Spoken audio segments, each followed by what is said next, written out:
എമ്പുരാൻ വിവാദങ്ങൾക്കിടയിൽ ഇഡിയുടെ കേന്ദ്ര ഏജൻസികളുടെ ഒരു അടുത്ത നീക്കം കൂടി വിവാദമാവുകയാണ്.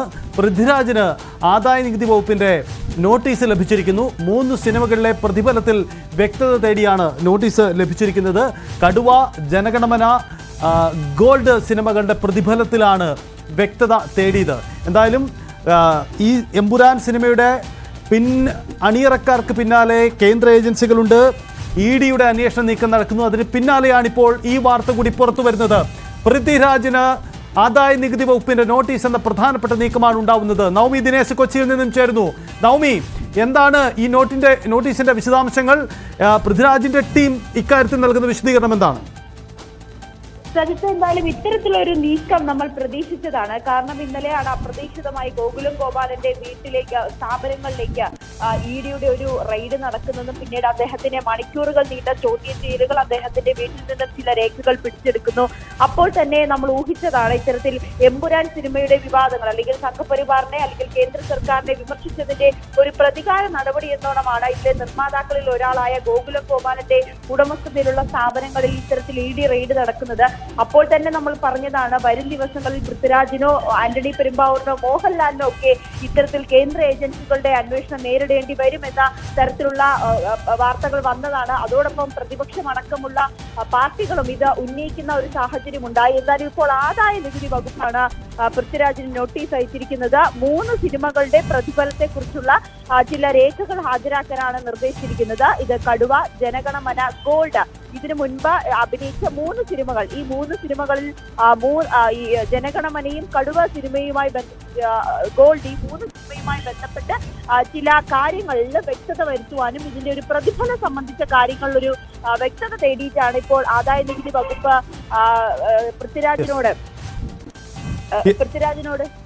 വിവരങ്ങൾ തേടി. എന്തായാലും പൃഥ്വിരാജിന് ആദായ നികുതി വകുപ്പിന്റെ നോട്ടീസ് ലഭിച്ചിരിക്കുകയാണ്. 3 സിനിമകളുടെ പ്രതിഫലം വാങ്ങിയതിൽ വ്യക്തതയാണ് തേടുന്നത്. കടുവ സിനിമ, ഒപ്പം ജനഗണമന, ഗോൾഡ് എന്നീ 3 സിനിമകളുടെ പ്രതിഫലം സംബന്ധിച്ച് വിശദീകരണം തേടുന്നു എന്നതാണ് സാഹചര്യം. ഒരു സ്വാഭാവിക നടപടി എന്ന വാദമുയർത്താമെങ്കിൽ കൂടിയും എമ്പുരാൻ സിനിമയ്ക്ക് പിന്നാലെ അതിന്റെ സംവിധായകനായ പൃഥ്വിരാജിന് ഇത്തരമൊരു നീക്കമുണ്ടാകുമ്പോൾ സംശയിക്കപ്പെടും, ആരോപണമുയരും. തീർച്ചയാണ് ഇന്നലെ ഇഡി പണി തുടങ്ങി എന്ന രീതിയിലാണ് വാർത്ത വന്നതെങ്കിൽ ഇന്ന് ആദായ നികുതി വകുപ്പിന്റെ മറ്റൊരു നീക്കം കൂടി ഉണ്ടാവുന്നു എന്നതാണ് സാഹചര്യം. നവമി, എന്താണ് ഇതിൽ ആദായ നികുതി വകുപ്പ് അധികൃതർ നൽകുന്ന വിശദീകരണം? ഒരു സ്വാഭാവിക നടപടി എന്ന് തന്നെയാണ് അവർ വാദിക്കുന്നത്.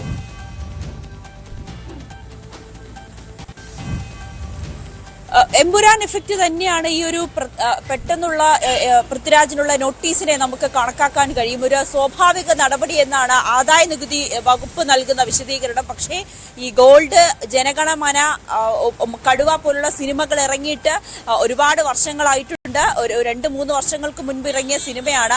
എന്തിനാണ് പെട്ടെന്ന് ആദായ നികുതി വകുപ്പ് ഇതുമായി ബന്ധപ്പെട്ട കാര്യങ്ങൾ ചോദിച്ചറിയുന്നതിൽ എന്നാണ് ഏറെ പ്രസക്തമായിട്ടുള്ള കാര്യം. എന്തായാലും ഒരു സ്വാഭാവിക നടപടി എന്നോണമാണ് ആദായ നികുതി വകുപ്പ് ഇതിലൊരു വിശദീകരണം നൽകുന്നത്.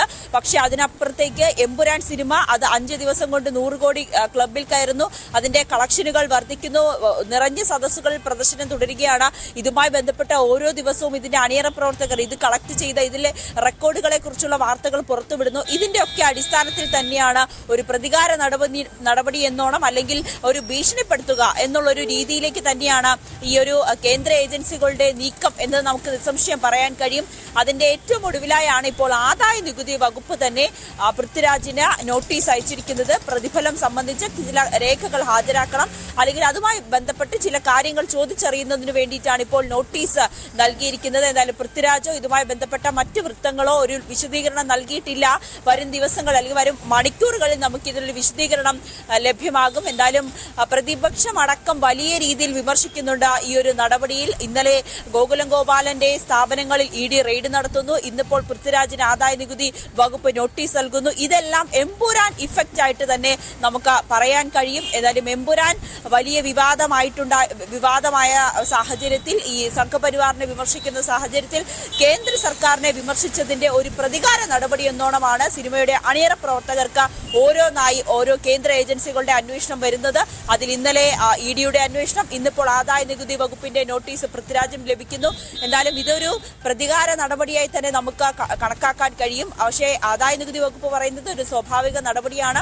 ഇതിനു മുൻപ് ഇറങ്ങിയ 3 സിനിമകളുടെ പ്രതിഫലം സംബന്ധിച്ച് ചില വ്യക്തത തേടുന്നതിന് വേണ്ടിയിട്ടാണ് നോട്ടീസ് അയച്ചതെന്നാണ് ഇപ്പോൾ ആദായ നികുതി വകുപ്പ് നൽകുന്ന വിശദീകരണം. ഇനി എന്തായാലും പൃഥ്വിരാജിന്റെ ഒരു മറുപടി ലഭ്യമാകേണ്ടതുണ്ട്. അല്ലെങ്കിൽ സിനിമയുടെ അണിയറ പ്രവർത്തകരുടെ കുറച്ചുകൂടി വിശദമായിട്ടുള്ള കാര്യങ്ങൾ അറിയേണ്ടതുണ്ട്. അവരിൽ കൂടി വരും മണിക്കൂറിലൊക്കെ നമുക്ക് അവരുടെ ഒരു വിശദീകരണം ഏത് തരത്തിലാണെന്ന് മനസ്സിലാക്കാനും കഴിയും. നവമി, ഗോകുലം ഗോപാലൻ ഇപ്പോൾ ഇഡിയുടെ അന്വേഷണം നേരിടുന്നത് മുമ്പുണ്ടായ ഒരു കേസുമായി ബന്ധപ്പെട്ടാണ്. അതിപ്പോൾ ഈ അന്വേഷണം നടക്കുന്ന പശ്ചാത്തലം എമ്പുരാൻ സിനിമയാണ്. ഇതിനകം ഈ സോഷ്യൽ മീഡിയയിലും മറ്റും പ്രതികരിക്കുന്ന പല നേതാക്കളും, പ്രത്യേകിച്ച് RSS BJPയുടെ ചില നേതാക്കളും അവരുടെ അണികളും പറയുന്നത് കളിക്കേണ്ടപ്പോൾ നോക്കി കളിക്കണമായിരുന്നു, അതിനുള്ള മറുപടിയാണ് എന്ന രീതിയിൽ. അതായത് ഇപ്പോൾ കേന്ദ്ര ഏജൻസികളുടെ നീക്കം അത് സ്വാഭാവികമായും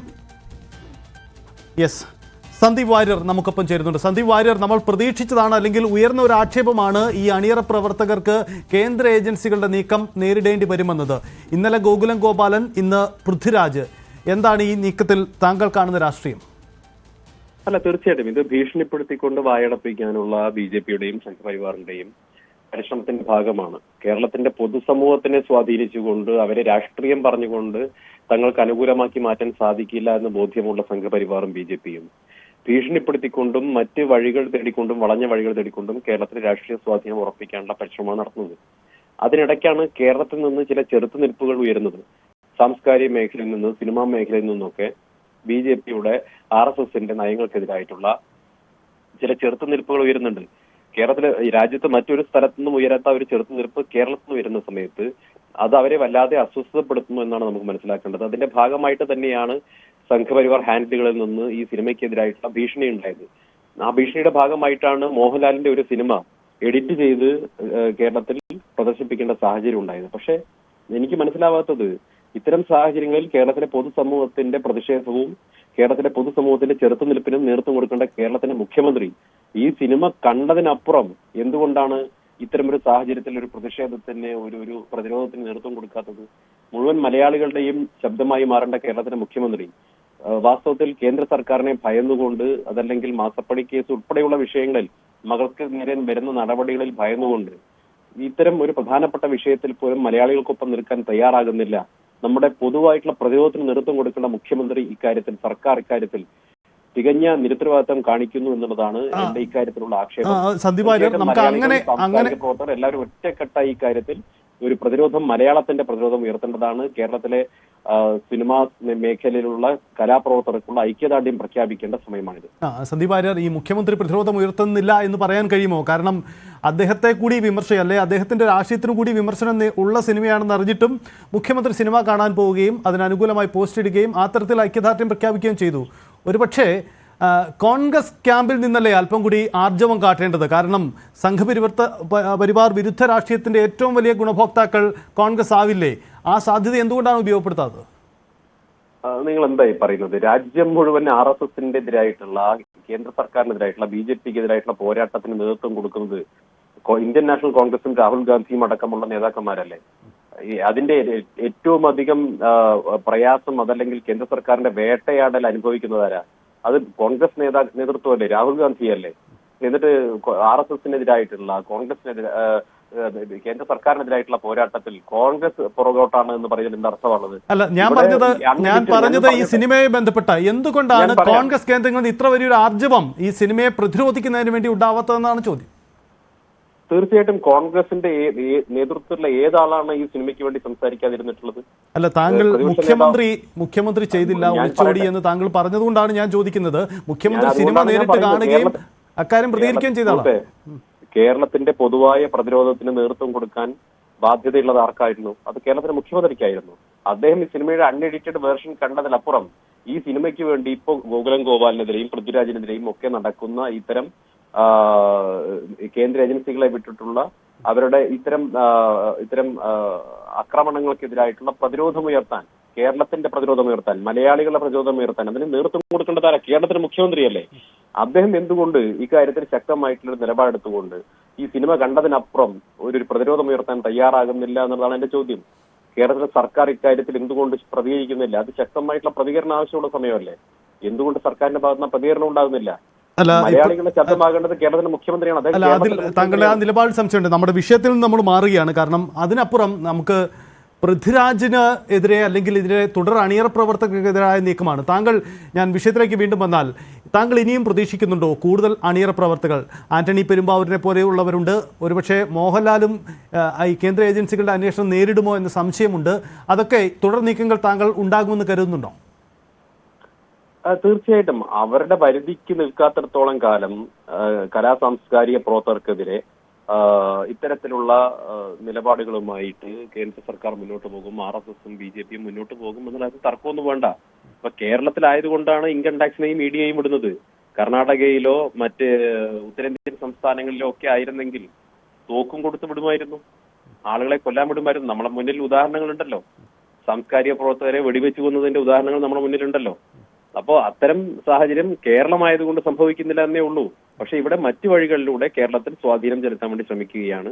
അതിനെതിരായിട്ട് ഒറ്റക്കെട്ടായി കേരളത്തിലെ സാംസ്കാരിക മേഖല ഒറ്റക്കെട്ടായി, രാഷ്ട്രീയ മേഖല ഒറ്റക്കെട്ടായി, പൊതുസമൂഹം ഒറ്റക്കെട്ടായി കേരളത്തിലെ കലാപ്രവർത്തകർക്ക്, സിനിമാ പ്രവർത്തകർക്ക് ഐക്യദാർഢ്യം പ്രഖ്യാപിക്കേണ്ട സമയമാണ്, സാഹചര്യമാണ് ഉണ്ടായിട്ടുള്ളത്. ശരി, വളരെ നന്ദി സന്ദീപ് വാര്യർ പ്രതികരിച്ചതിന്. എന്തായാലും ഈ വിഷയത്തിൽ പൃഥ്വിരാജിന് നോട്ടീസ് ലഭിക്കുന്നു. കൂടുതൽ അണിയറ പ്രവർത്തകർ നിരീക്ഷണത്തിൽ എന്നതാണ് സാഹചര്യം. നവമി, നമുക്ക് പുതിയ അപ്ഡേറ്റുകൾ ലഭിക്കുന്നുണ്ടോ ഇക്കാര്യത്തിൽ? ആദായ നികുതി വകുപ്പിന്റെ നീക്കം എന്താണ്? അതല്ലെങ്കിൽ ആന്റണി പെരുമ്പാവൂരിനെ പോലെയുള്ള നിർമ്മാതാക്കളുടെ പ്രധാന നിർമ്മാതാക്കൾ മറുവശത്തുമുണ്ട്. അവർക്കൊക്കെ ഈ വിഷയത്തിൽ എന്തെങ്കിലും തരത്തിലുള്ള നീക്കങ്ങൾ നേരിടേണ്ടി വരുന്നുണ്ടോ? മറ്റേതെങ്കിലും പ്രതികരണങ്ങൾ ഇത് സംബന്ധിച്ച് പുറത്തു വരുന്നുണ്ടോ നവമി?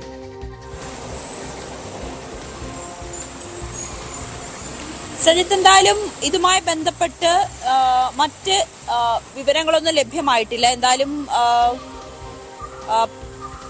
പാതി നിർമ്മാതാവെന്ന നിലയിൽ 40 കോടി രൂപയോളം വാങ്ങി എന്നാണ് ഇപ്പോൾ ആദായ നികുതി വകുപ്പ് പറയുന്നത്. പ്രൊഡക്ഷൻ കമ്പനികളുടെ പേരിൽ പണം വാങ്ങി അതിലൊരു വ്യക്തത തേടി, ഇതിൽ പ്രതിഫലം, ഇതിലൊരു നിർമ്മാതാവെന്ന നിലയിൽ എത്ര തുകയാണ് വാങ്ങിയത് എന്നീ കാര്യങ്ങളാണ് പ്രധാനമായും ആദായ നികുതി വകുപ്പ് പൃഥ്വിരാജിൽ നിന്നും തേടുന്നത്. അതിന്റെ അടിസ്ഥാനത്തിലാണ് ഇതിലൊരു നോട്ടീസ് നൽകിയിരിക്കുന്നത്. ഈ നേരത്തെ സൂചിപ്പിച്ച 3 സിനിമകൾ, കടുവ, ഗോൾഡ്, ജനഗണമന എന്നീ സിനിമകളുടെ നിർമ്മാതാവെന്നൊരു പാർട്ട് കൂടി പൃഥ്വിരാജ് ഇതിലുണ്ടായിരുന്നു. ഇതിൽ അഭിനയിക്കുക എന്നതിനപ്പുറത്തേക്ക് ഇതിന്റെ ഒരു നിർമ്മാതാവായി കൂടി പൃഥ്വിരാജ് രംഗത്തെത്തിയതായിരുന്നു. അങ്ങനെ ആ ഒരു രീതിയിലുള്ള ചില സംശയങ്ങളാണ് ആദായ നികുതി വകുപ്പിന്റെ ഭാഗത്ത് നിന്നും വരുന്നത്. ആ സംശയങ്ങൾ ദൂരീകരിക്കുന്നതിന് വേണ്ടിയിട്ടാണ് ഇപ്പോൾ ആദായ നികുതി വകുപ്പ് പൃഥ്വിരാജിന് നോട്ടീസ് അയച്ചത്.